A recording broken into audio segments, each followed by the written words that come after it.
जय हिंद दोस्तों। आरंभ एकेडमी की ओर से चल रहे इतिहास के कुछ अनसुने किस्से की इस सीरीज में आप सभी का स्वागत है। मैं हूं सौरभ झा और आज हाजिर हूं आप सभी के सामने एक और रोचक किस्से के साथ। दोस्तों, आज से पहले हमने कई महान राजाओं के किस्से सुनाए हैं आपको, और आज मैं एक अजीब सा किस्सा आपको सुनाने वाला हूं। इतिहास का सबसे डरपोक, सबसे कायर राजा, उसकी कहानी है। नाम था रामगुप्त। रामगुप्त एक ऐसे खानदान से आता था जिस वंश का नाम आप बहुत सुने होंगे इतिहास में।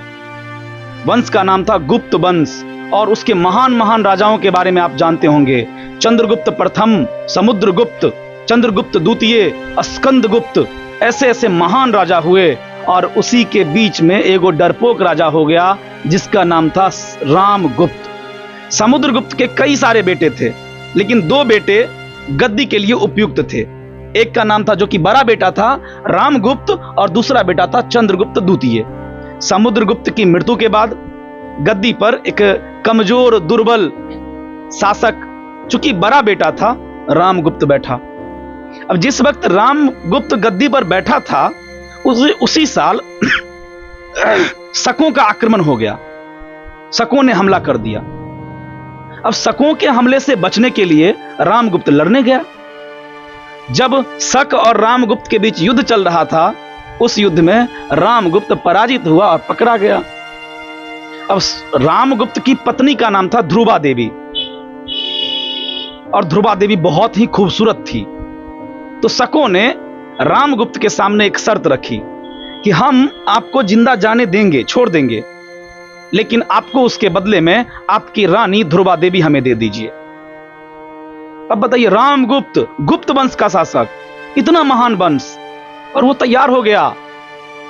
रामगुप्त अपनी पत्नी ध्रुवा देवी को देने के लिए शकों को तैयार हो गया।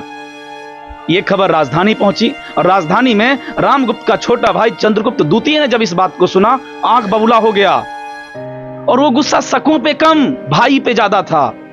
यार, सर कटा लो, ये क्यों कर रहे हो? अब शर्त यह था कि ध्रुवा देवी सज के अपने कुछ सखियों के साथ, अपने दासियों के साथ शकों के सामियाने में उपस्थित किया जाएगा। जब ध्रुवा देवी वहां पहुंचेगी तो रामगुप्त को छोड़ दिया जाएगा। डोली तैयार हुई। एक स्त्री पूरे साजो सज्जा तैयार होके उसमें बैठी, और डोली निकल पड़ी शकों के काफिले की तरफ। पीछे कुछ दासियां थी, लेकिन यह पूरा का पूरा चंद्रगुप्त द्वितीय का प्लान था। उसमें ध्रुवा देवी बैठी हुई नहीं थी उस पालकी में, उसमें चंद्रगुप्त द्वितीय खुद साड़ी पहन के बैठा हुआ था। और प्लान यह था कि जैसे ही डोली सामियाने के अंदर घुसेगी, चारों ओर से चुपके से बैठे हुए सैनिक उस पर हमला करेंगे, उसके कैंप पर अटैक करेंगे। प्लान के तहत चंद्रगुप्त द्वितीय और साथ में जो वीरांगनाएं थी, वो दासियां नहीं थी, वीरांगनाएं थी लड़ने वाली, वो सब एंट्री करती है। और जैसे ही चंद्रगुप्त द्वितीय अंदर घुसते हैं, वो साड़ी पहने हुए, एकाएक आक्रमण होता है। सामने शकों का राजा बैठा हुआ है, चंद्रगुप्त द्वितीय का बड़ा भाई रामगुप्त, वो कायर राजा बैठा हुआ है, और सब समझ रहे थे ध्रुवा देवी आ रही है। लेकिन वो तो ध्रुवा देवी थी ही नहीं, साड़ी पहने हुए थे चंद्रगुप्त द्वितीय। चंद्रगुप्त द्वितीय अपना तलवार खींचते हैं और पहला हत्या अपने भाई का करते हैं, रामगुप्त का। और रामगुप्त की हत्या करने के बाद शकों के राजा को खदेड़ देते हैं। शक का राजा भागता है और चंद्रगुप्त द्वितीय खदेड़ते हैं। और यह आक्रमण एकाएक हुआ था, जिसके लिए शक तैयार नहीं थे, और चंद्रगुप्त द्वितीय तो पूरा प्लानिंग के साथ आए थे। शकों के राजा को मार नहीं पाते हैं चंद्रगुप्त द्वितीय। यह पहला हमला अपने भाई के जगह अगर वो करते शक के राजा पे, तो शकों का राजा मारा जाता। लेकिन पहला हमला उन्होंने अपने भाई के किले किया, जिसने इसके वंश का नाक कटाया था।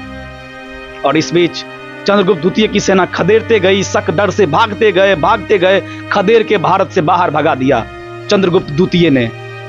जब वापस आए तो सबसे पहले अपने भाई की पत्नी, जो विधवा हो चुकी थी ध्रुवा देवी, उनसे चंद्रगुप्त द्वितीय ने विवाह किया, और उन्होंने विक्रमादित्य की उपाधि धारण की। लोग उन्हें सकारी बोलते थे। सकारी, उनकी पदवी दे दी गई थी सकारी। सकारी का अर्थ होता है शकों को पराजित करने वाला। चंद्रगुप्त द्वितीय ने इस अवसर पर चांदी के सिक्के जारी किए और उस समय एक व्यक्ति थे, लेखक थे विशाख दत्त। विशाख दत्त ने इसी घटना पर एक नाटक लिखा है। उस नाटक का नाम है देवी चंद्रगुप्तम। ये पुस्तक विशाख दत्त के द्वारा लिखी गई है इसी पर। यह थी चंद्रगुप्त द्वितीय की कहानी और उसी वंश के एक सबसे डरपोक राजा, एक कायर राजा रामगुप्त की कहानी। जब कभी मौका मिले आप दिल्ली घूमने जाइए तो कुतुब मीनार जरूर जाइएगा। कुतुब मीनार के बगल में जाइएगा, बगल में ही है, तो लोहे का एक स्तंभ लगा हुआ है, देखिएगा अभी तक है, बहुत मोटा सा, इतना बड़ा होगा। उस स्तंभ पे कुछ कुछ लिखा हुआ है संस्कृत भाषा में।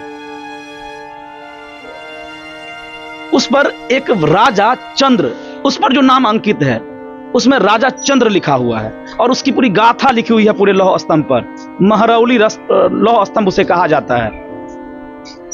जब उसके बारे में पढ़ा गया है, उसको मिलाया गया है, तो उस पर जो राजा चंद्र अंकित है उसकी तुलना उसे मिलाया गया है चंद्रगुप्त द्वितीय से। मतलब उस पर केवल राजा चंद्र लिखा है, लेकिन वो कहानी है चंद्रगुप्त द्वितीय की। कभी कुतुब मीनार जाइएगा तो जरूर घूमिएगा और जरूर उस लौह स्तंभ को देखिएगा। तो आज आपके सामने हम हाजिर हुए थे एक डरपोक राजा की कहानी को लेकर, जिनका नाम रामगुप्त था और जो एक बहुत बड़े योद्धा वाले वंश से आते थे। ऐसे ही और रोचक किस्सों के साथ हम आपके सामने हाजिर होते रहेंगे। तब तक के लिए जय हिंद।